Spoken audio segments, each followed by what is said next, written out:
Ushio Kensuke, also known as a Graph for his non-BGM works. For the average anime viewer, he's a name that may have come up before, but probably isn't one that most people know, given how little attention composers tend to get in general. Even those who love the shows he's worked on and maybe even love the associated music likely aren't familiar with him, even if he is relatively popular as far as anime composers are concerned. Maybe you're sitting here watching as a huge fan of his, but to the average viewer, he's just another Japanese name scrolling by in the credits. And my word isn't enough to convince anyone outside my small audience that he is one of the best in the business. But maybe this guy's will. Kensuke Ushio has been one of my favorite composers for a while. He is definitely top 3 anime composers for me, and he just doesn't miss in anything that he does. Not only with the high intensity action scenes, but even the more somber songs that just tug at your soul, man. Oh, it's so good. Yes, that was Giguk referring to Ushio in the same way so many other artists of their respective genres have referred to people like MF Doom, Jay Dilla, and Jacob Collier, to name a few. Music as a whole is full of artists who have earned prestigious titles like the king or queen of their genre, but there's a certain level of prestige and recognition that the title your favorite artist holds. This isn't limited to music, of course, but its prominence as a quote within the music industry has gone on for so long that I'd be shocked to find someone who hadn't at least heard of it before. And you may be thinking to yourself, hey, Giguk made an anime, but he's not really someone who makes music, to which I point you to this. You kids coming trying to take my scene, let's change this place, this community. Yes, past, same old punk-ass weeps in the lit, nah, they're just plebes. On a more serious note, for a creator like him to have praised Ushio in the same way that anime directors like Yamada Naoko and Yuasa Masaaki have, shows that Ushio's influence crosses the line between casual and serious consumers of his work. Take, for example, a small random YouTuber like me telling you that one of my biggest influences is Oshima Michiru. It probably wouldn't mean much no matter how much I try to convince you, but when you hear that same thing being said by Evan Call, suddenly the weight of those words means so much more, and you'd probably be at least a little curious to listen to her music if you hadn't already. Which, by the way, you definitely should because it's genuinely amazing. That is to say that within the world of composing for something as low art as modern anime, even this niche has its own network of influencers and fans. And within this world of anime music, Ushio Kensuke is a name that consistently comes up as a star among stars. So let's take a look at his broad body of work and see if we can discover how the man behind so many of our favorite shows and soundtracks has earned himself a name amongst the elites of anime composers.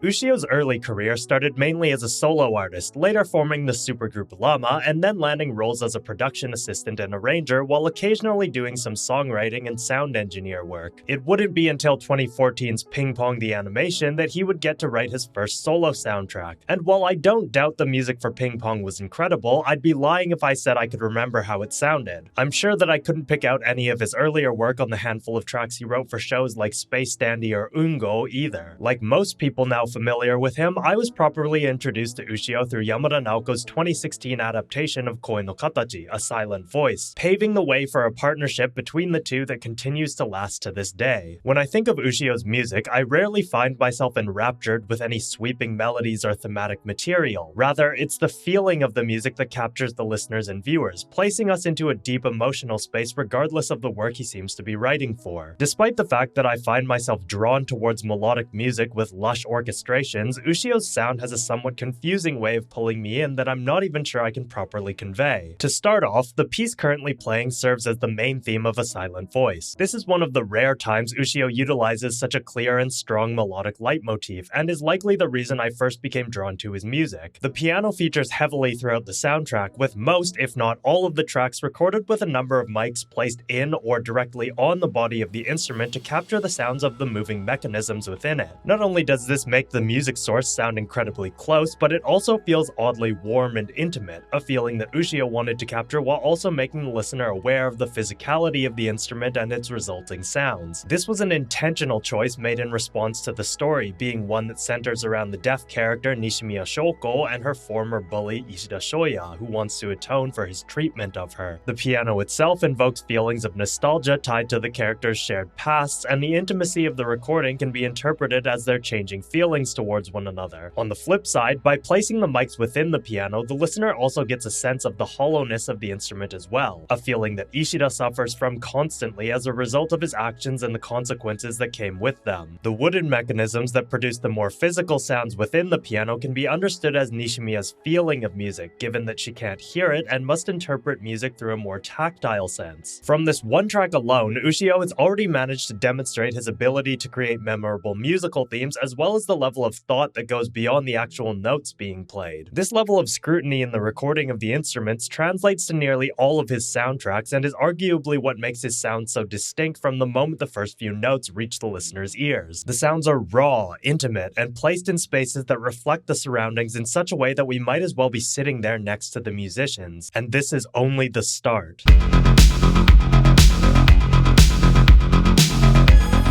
Taking us to the opposite end of the spectrum, both in the music and actual anime genre, Ushio stacks the Devilman Crybaby soundtrack full of EDM tracks pulled straight out of the Tron universe. Between this soundtrack and Koi no Katachis, we can already glean just how wide-ranging his compositional abilities are, allowing him to really hone in on the sense of the story's world and characters without being shackled by an inability to create music within a particular style. Of course, all composers need to possess this ability to a certain extent, but to flip so easily between heartfelt piano solos to heavy electronic beats is something not many could do. It should also go without saying that this skill is more than just a way to show off what Ushio is capable of doing, as this kind of music is also very fitting within the world of Devilman Crybaby. Right from episode 1, clubs feature quite heavily as a spawning place for demons, and the obvious choice is to write music that you might hear in a club. I won't pretend that I'm particularly well versed in different types of EDM and other electronic music styles, but that he chose this as opposed to something of a more generic pop or hip-hop variety also plays into the perception of psychedelics and mind-altering substances that make the show's club scenes feel the way they do. This music also more abstractly fits into the other aspects of the story just as easily. From track and field scenes that involve a number of the main characters to more intense chases or battles that they engage in, these kinds of high-octane blood-pumping beats have the viewer feeling the intensity on screen through sound as much as we do the visuals. Whether or not you associate this kind of music with what's going on at any given moment in the show, it's more about the way it sets the mood for the viewer. And in the case of this one, anything that can get you to experience the excitement within the show's action is ultimately what makes the most sense. That isn't to say that this is the only kind of music heard in the show. Ushio's soundtracks always feature some more calm slice-of-life tracks to fit into the moments where regular events or interactions are happening. But one of the more characteristic sides of Devilman Crybaby can be found in its relation to spiritualism and religious imagery, which brings us to tracks like this.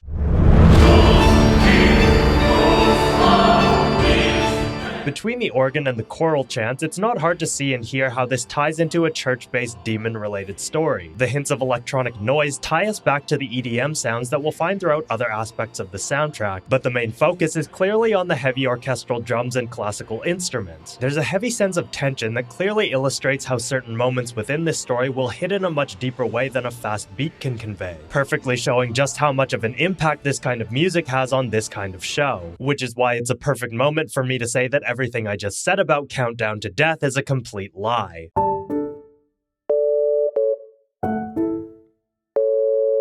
Now, to clarify, tracks like Countdown to Death do feature throughout Devilman Crybaby's soundtrack for all the reasons I mentioned, but that particular piece is, contrastingly enough, the very first track from Boku no Kokoro no Yabai Yatsu, The Dangers in My Heart, a rom-com about middle schoolers falling in love. While it might seem strange to include this kind of a track in this kind of a show, it is both the first and only track of its kind in the soundtrack, and is mainly used as an exaggerated gag piece to illustrate Kyotaro's cringe habit of masking his feelings for Anna as a desire to kill her. And if you haven't seen it, I promise it's not as bad as that explanation or the official synopsis make it seem. I was also not initially interested for that very reason, and now it sits comfortably as one of my favorite series of all time.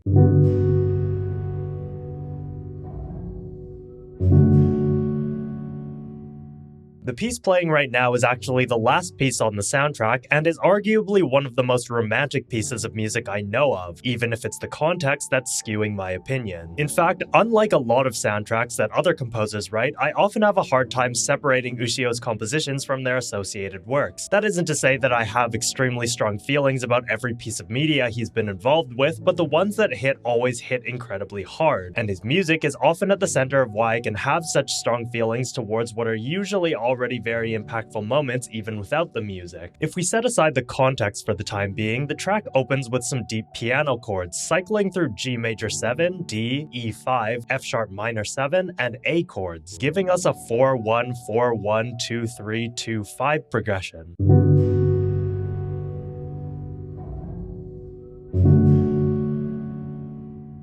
This gives us an alternating sense of hope and unease, with the bright 4s and 1s contrasting with the darker 2s and 3s, though this is ultimately turned around with the 5 to lead us back to our 4-1 pattern.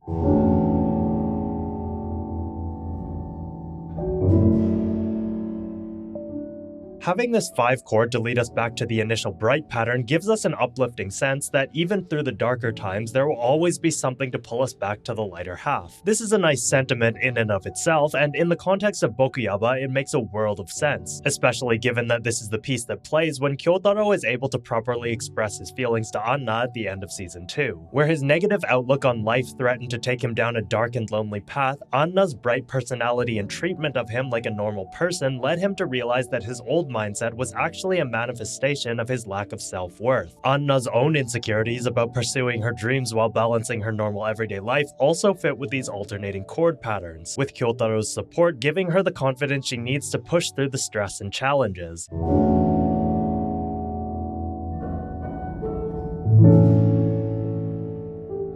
In a similar, though very different sounding vein to Koi no Katachi, Ushio's soundtracks to grounded slice-of-life stories benefit immensely from the meticulous way that he records live instruments. Koi no Katachi obviously made the physicalities of the piano as an instrument a visceral part of the listening experience, and he often goes to similar, though usually more subdued lengths to capture these kinds of sounds to depict the relative intimacy of the story and its characters in others like Boku Yaba. The heaviness of these piano chords is felt less through the actual chords themselves and so much more through the depth of the recording, a difference you can immediately experience when I let the MIDI play versus the actual recording.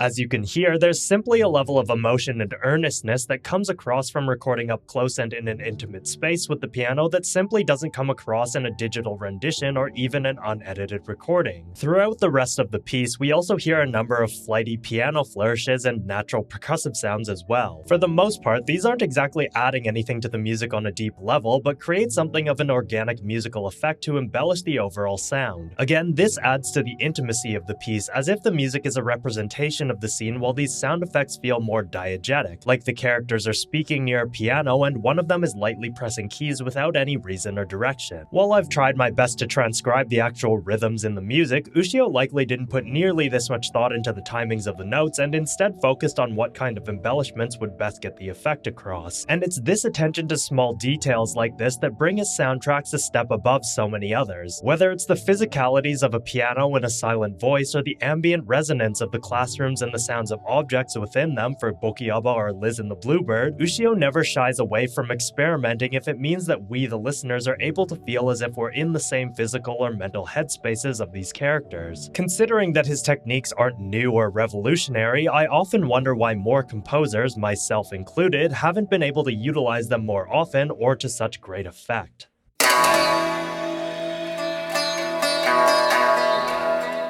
It should be obvious that for someone as meticulous as Ushio is when it comes to recording his music, his ideas extend beyond simple atmospheres and recording techniques. Admittedly, his compositions can actually be fairly simple, and comparing some of his works to extremely lush composers like Evan Call or Mitsuda Yasunori, it's clear that Ushio's strengths don't necessarily overlap with his contemporaries. Yet what is also clear is the trust he has managed to build within the creative community, and one that can best be exhibited by his contributions to Heike Monogatari, where the the bulk of the soundtrack is the kind of sound we'd expect to hear from him, mixed with some setting-specific writing and sounds to match the era of the story, the true test of his compositional mettle lies in the latter half, where we're hit with nearly an entire disc of traditional biwa music. According to this interview, Ushio has no formal training in traditional Japanese music, and even if he had studied it to some extent as a student, one wouldn't naturally expect him to produce a full disc of biwa solos to match the very traditional storytelling aspect within the series. As someone who is only slightly educated in the structure of traditional Japanese music, it would take me an extreme amount of effort just to begin writing something even remotely authentic, let alone a solo for one of the more specialized instruments like the biwa, shamisen, or shakuhachi. In fairness, I can't speak to how authentically traditional his writing is without a deeper knowledge myself, but considering the instrument has few, if any, other instruments to hide behind in these moments, it's also fair to assume that he must have put in the time to study and truly understand the nuances of the biwa before tackling this challenge.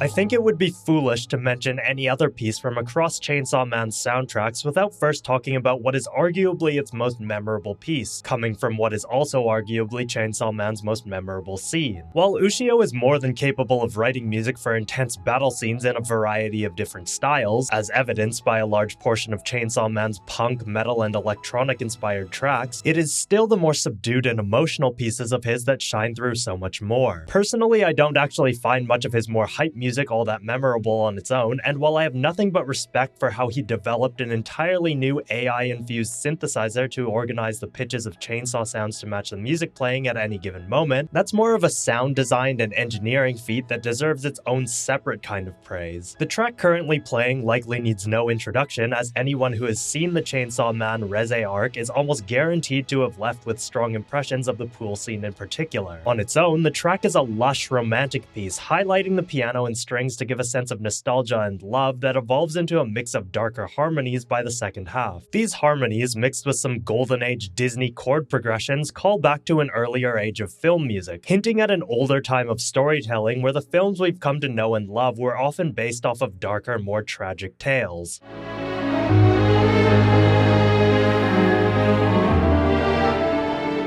This is of course contrasted by the fact that the first half of this beautiful music is mostly accompanied by Denji trying to control his horny teenage emotions as Reze coerces him into skinny dipping, but it's the thought that counts. Looking at it a bit more seriously, this whole sequence of music actually follows Denji's mental state quite well, as he spends the first part wrestling with the idea that going along with Reze's invitation would mean betraying his feelings for Makima. The building piano and strings represent his hormonal tension, and the uplifting vibe of the music itself is meant to show that while he may feel conflicted, nothing about his conflicting feelings has any real negative effect. As far as he's concerned, Makima and Reze are both just hot girls that he's interested in, and the first musical climax occurring as Reze drops her bra is the catalyst that has him comically hard cut from struggling with his feelings to him being naked.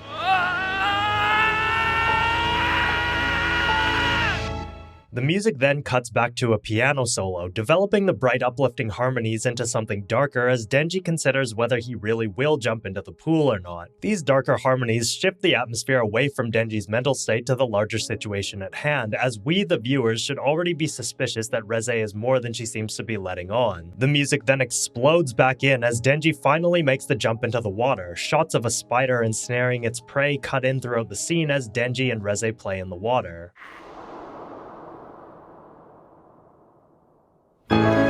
The strings and overall dynamic of the music play on the youthful sense of romance we're experiencing, while the dramatic harmonic shifts pull us along what we know will become something less positive down the line. This is reinforced by the outro closing us out with a piano solo, ending on an incredibly unresolved note at the end and a shot of the spider devouring its prey.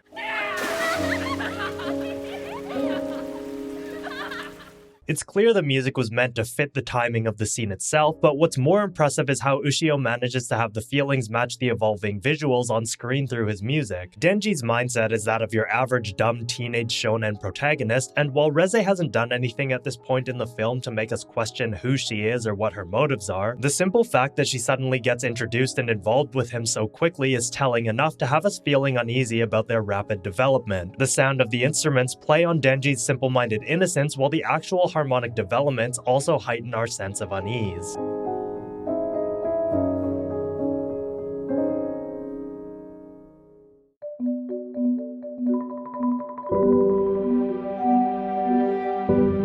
And finally, we've come to the last piece of music I want to talk about, bringing together many of the ideas we've heard across Ushio's body of work into the main theme from Orb. For a bit of context, Orb is not a story about characters or events, but an idea carried through time by the persistence of the human spirit and pursuit of knowledge and truth. Yes, there are incredibly well-written characters and many dramatic events that occur throughout the story, but what we are actually following is the theory of heliocentrism, how it began as an illegal school of thought placing the sun at the center of the universe and slowly developed into the proven and predominant way of thinking, casting out the oppressive church's supported model of geocentrism. While the story may not be based on any actual historical accounts regarding these topics specifically, it's important to focus on the idea behind what pushed these theories forward in order to analyze the artistic aspects of it all. The piece is fairly simple harmonically, only going back and forth between G and B minor for its entire runtime to show the foundational aspect of what the characters are ultimately fighting for. We start off with some marimba patterns that lead into the opening piano and string chords, and while it isn't immediately apparent from listening, the marimba is actually playing at two different tempi against the main piano and string parts.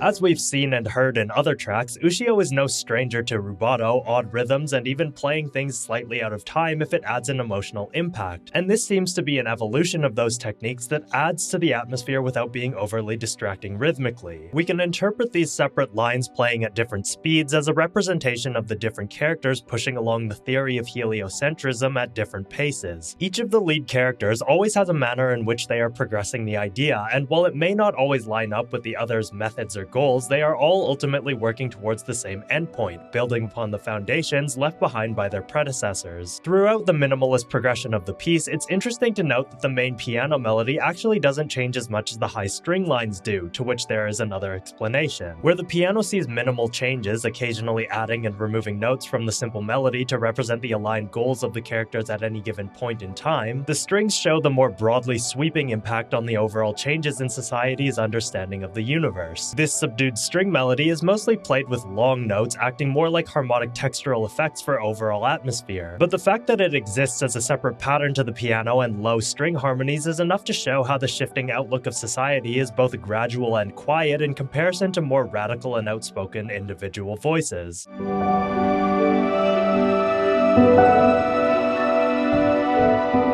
Part of what makes Orb's overall soundtrack so impactful is that we hear many of these representations of characters' thoughts throughout the soundtrack without necessarily assigning any one single character a theme or leitmotif. This comes down to the fact that, again, the characters themselves, while strongly written and important on their own, are ultimately unimportant on the grand scale of human progress. A character will conduct research to the point of nearly proving their ideas, and then in the next generation, nearly all of the materials they left behind will be lost or destroyed, leaving only a vague sense of what they had accomplished, while their successor takes that seed of knowledge and expands on it for their own ideals. Some do it for vanity, some for human rights. Some want to prove the existence of God, while others would seek to do the opposite. All of these characters, with their own sets of goals and beliefs, still have a way of overlapping, and it is through the music that we can tie these people together across time and space. Ushio is not just a master of making emotional music to fit the atmosphere of what he's writing for. He has a deep understanding of what makes individual characters and their relationships feel real and relatable, and in turn uses that to build soundscapes that place us right in their headspaces. Whether we're balancing an unlikely romance with fighting aliens and ghosts for the sake of finding our balls in Dandadan, or exploring the depth of individual experiences with grief, depression, isolation, and family trauma in Journal with Witch, nothing ever seems out of reach for Ushio and his musical ability to have us feel like we're right there in the thick of it. Whether or not you're a fan of his work, the impact he's had within the industry and to simple listeners listeners of his music both in Japan and across the world is something that can't be overstated. And with a track record of almost exclusively bangers and masterpieces, Ushio Kensuke is a composer that every composer should aspire to be like. I think it's safe to say that if you hadn't guessed already, Ushio Kensuke is one of my absolute favorite composers, and one of the few that has joined the short list of people I'll go out of my way to watch a show for, even without any prior knowledge or interest in the show itself. It took me an insanely long time to start writing the script because I genuinely didn't know where to start with talking about what I love about his music, and trying to cut it down even to just a few tracks took an equally long time to do. Even trying to keep it concise, this still ended up being the longest script I've written for a video by far, and I can only hope that this helps even one single person come to love and appreciate his music even a little more. But what did you guys think of the analysis? Let me know down in the comments below, and let me know what some of your favorite Ushio tracks and soundtracks are. If you enjoyed the video, don't forget to like and subscribe, and if you want to get more exclusive perks like all of the transcriptions that I do for all of my analytical videos like this one, you can go over and support me on Patreon. Once you're there, the transcriptions from this video as well will be there alongside all of the other transcriptions I've done for every single one of my other analytical videos. So with all that said, thanks again for watching, and I will see you guys in the next one.